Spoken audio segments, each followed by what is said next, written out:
A Norridgewock man is in custody after state police say he drove the wrong way on the interstate and sparked a brief standoff in Bangor.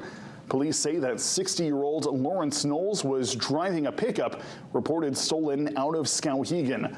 A game warden spotted the truck driving erratically and says Knowles ignored emergency lights. Officials say Knowles used a restricted emergency crossover, crossed into oncoming lanes, and later drove the wrong way. A state trooper used a cruiser to force the truck off the road and into a ditch. Authorities say Knowles then refused to surrender for a short time before being arrested and taken to the Penobscot County Jail.